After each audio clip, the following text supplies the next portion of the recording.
Hello everyone, this is Jacopo, CEO of Dynamite Studios, here with the first video update for the upcoming Fall Alpha 2021, which is scheduled to start in the end of September, exact date to be defined.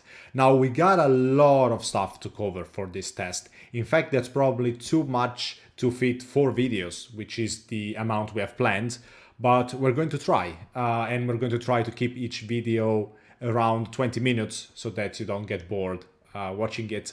I know you've been waiting for this video for a while, and I hope it will be of your liking. We have some pretty big news coming later in the year. Can't tell you anything yet. For now, let's stick to the updates. Now let's start with the quickest topic, that is rebalancing, and specifically let's talk about armor.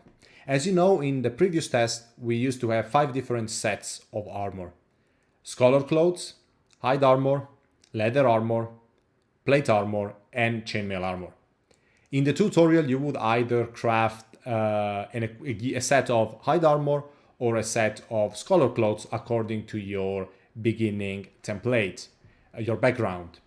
Now, this is going to change. Instead of crafting scholar clothes, you're going to craft a new set of items that's called common clothes. And that's kind of the equivalent of hide armor, an equipment that you can craft everywhere, even if you're in your inventory. Takes very little materials, takes little time, so there's not much processing to do to complete it.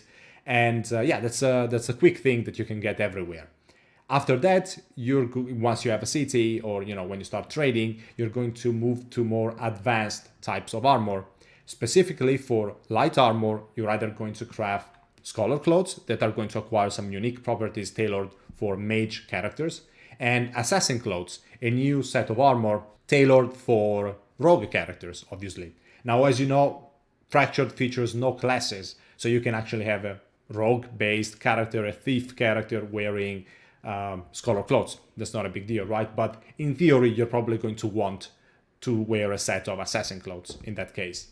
Then, talking about medium armor, leather armor used to be a light armor. It's now a medium armor, and it's the more advanced version of the leather progression, right? So hide armor is very quick to craft. Leather armor requires standing tabs, takes longer, but it has better resistances.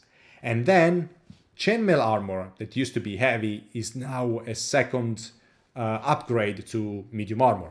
It's not really stronger than leather armor, it has some, overall it has more resistances, but it's very weak to crush damage. So, if you want to go for a more balanced option, leather armor. If you want to go to a more, imbalanced but potentially stronger option, you can go with chainmail armor.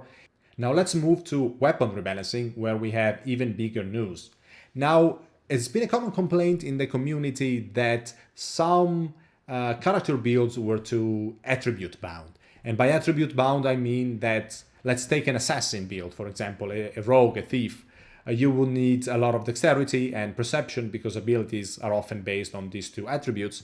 Then you will also need a good amount of intelligence because those assassin abilities cost a decent amount of mana. And then you will also need strength because strength used to determine the damage of all the weapons. This is changing now. Each weapon's damage stacks with one specific attribute. Let's look at the 4 examples I have added to my inventory. Here we have a battle axe, whose damage is 6 multiplied strength. Then a rapier, 4.5 multiplied dexterity. A bow, 8.5 multiplied perception. And obviously a mage staff, 6 multiplied intelligence. As you can see next to the base damage, 6 multiplied strength, you can see the actual damage that I would have if using this weapon. So my strength is 20, this is 6 multiplied 20, that's 90 to 150. It's not exactly 120 because, it's always plus minus 25%, and the higher your luck, the more likely you are to roll better numbers within this range. But yeah, the average damage is 6 multiplied 20, 120. And my dexterity, for instance, is 18, so that's 18 multiplied 4.5, and so on. This is going to open up a lot of different character builds that used to be not really viable in the previous test, so I hope that you like it as much as we do. And yeah, all bows are based on perception now, and all staffs are based on intelligence. Aside from the quarterstaff, that's not a mage weapon. It's a fighting weapon. It's a warrior weapon. Third thing about weapons, native properties. Now each weapon type has one or more, well actually they can also have none in some cases, but in most cases they have one, two, or even three native properties. Let's look at this battle axe. As you can see it at the top of the tooltip, you have critical damage plus 25%. This modifier doesn't depend on the material that's actually native to the battle axe. The rapier, for instance, has armor penetration 10% and spell channeling. What is spell channeling? Well, if you played Ultima Online, you know already, because we chose this name as a little homage to this historical game. Spell channeling allows you to cast mage spells while holding this weapon. As you can see, my fireball here, it says that the only allowed weapons are spell channeling weapons, and the only allowed armor is light armor. So if I get rid of all my armor, you can see that I can cast, but if I hold a battle axe, I cannot cast it anymore. However, if I hold a mage staff, that's spell channeling, or if I hold a rapier, that's also spell channeling, I am able to cast spells, mage spells. This is also going to open up a lot of different characters build in the next test, hybrids between mage and warrior that used to be not viable. I mean, I don't think that many people played mage warrior hybrids at all in the previous test. It was pretty strictly focused on either, DPS based warrior or tanky warriors or pure mages, and or of course archers and rangers in general, but hybrids not really. And this new option opens up, we believe, a lot of possibilities, just like the attribute stacking of weapon damage. Now let's get to the third topic of the video, the whole of equipment enchanting and upgrading. Here we are in front of what used to be called enchanting table and is now called imbuing table. Why so?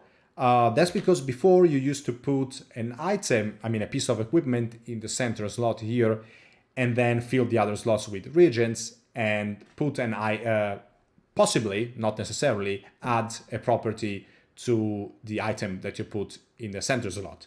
Now you don't add properties to pieces of equipment directly. Instead, you imbue these properties on a gem and then you socket a gem inside of an item.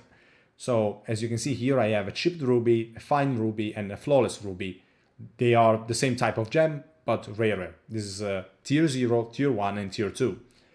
So if I put here a chipped ruby, here you can see all the types of properties that can be added to the ruby. Critical damage, damage increase, durable, health regeneration, fire resistance, fortitude, and so on.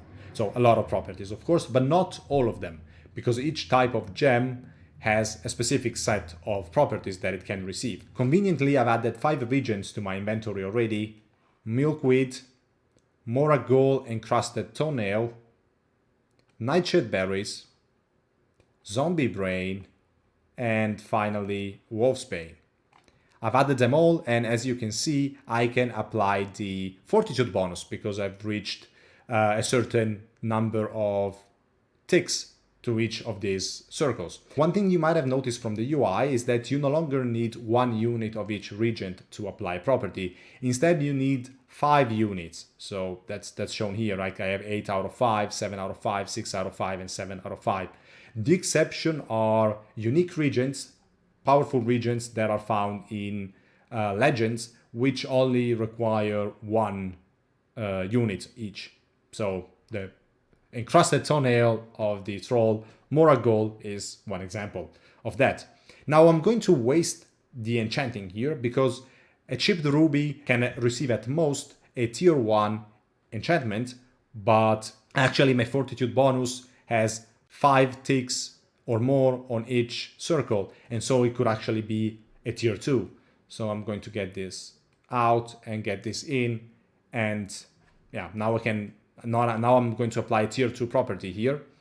If I do flawless ruby, no way, I cannot apply anything because I would need to have at least one of those combinations with the whole circle completed. So let's get the flawless ruby in. Oh, there was a bit of a graphical glitch in the inventory. And let's enchant it. Here it is. So now it's enchanted. I've imbued the property Fortitude at tier 2, so plus 60. As you can see, the name of the gem has changed. It's called Imbued Fine Ruby, and now it also says to what types of item I can socket this property. Specifically armor, weapon, shields, amulets, and ring. So pretty much anything. I mean, Fortitude is a very generic bonus, so it can be applied to any type of item. How do you do so? In this new crafting station called Socketing Station. The UI is still temporary. It's not meant to be like this, of course. How do you do it? That's pretty simple. You drop the imbued gem in the top slot, and then you drop the item, let's say the rapier, in the bottom slot, and then you press the button socket gem, which is going to cost some gold. So let's do it. And it's now imbued. One thing to notice about this crafting station is that you're not putting actually an item inside of the station so that other players can take it away. When you drag it into the station, that is just a reference to an item inside of your inventory. What this means is that other players cannot take away your items. You can have 10 players using the socketing station at the same time. Each one will put inside a gem and a piece of item, enchant it. Other people are not going to see it. So 10 people at the same time can use the same socketing station, and there's no risk of theft if you're doing it in a public station in a city that, for example, has open access to stations to everyone. As you can see here, the fire staff had socketed properties empty slot, and the slot is now full with Fortitude plus 60. Why only one socket, you may ask? I mean, there used to be 2 or 3. Let's talk about that now by talking about enchanting. Enchanting is now the name given to the process of raising the power level of your items. Oh, it's nighttime now. Cute. And let's look at the enchanting station. That's the place where you do it. This is going to be central in your progression experience. And this can only be built inside of a city, by the way, but of course the governor can decide to give access to all residents of the region to these to crafting stations, or just to everyone. And this is also a crafting station where if you put an item inside of it, you know, you're not actually putting the item in it. You are just referencing a slot inside of your inventory. So let's do it, and let's drop a rapier in it as I've done before. After doing so, the UI now says upgrading this item will add plus 25 base damage and armor penetration plus 3%. So the native property armor penetration is going up, and the base damage of the weapon is going up. Enchanting will cost me 1000 gold, so let's do it. The color of the item has now changed, and now it's a rapier plus 1. A plus 1 has, as you can see, the damage has gone up, and armor penetration has gone up by 3%. I can enchant it even further to plus 2, and doing so will add plus 17 base damage and plus 2 armor penetration, so that's a bit weaker than before, but it's adding 1 new gem socket. Now the item is blue, it's a plus 2. Let's do it again. Now it's a plus 3, and let's do the plus 4, the last enchantment. Done. To make you see the difference between different enchantments, I've just added 5 tiers of rapiers to my inventory. 0, 1, 2, 3, and 4. As you can see, we're using the color classification of World of Warcraft, so the most powerful one is orange. It's pretty much a staple of MMORPGs nowadays, so it's quite convenient. Basically, the plus 4 rapier is twice as powerful as the tier 0 rapier. It has 20% armor penetration instead of 10%, and it has twice as much damage, 120 to 200 instead of 60 to 100. That's of course if used by me. If used by someone else with more or less dexterity, the damage is going to change.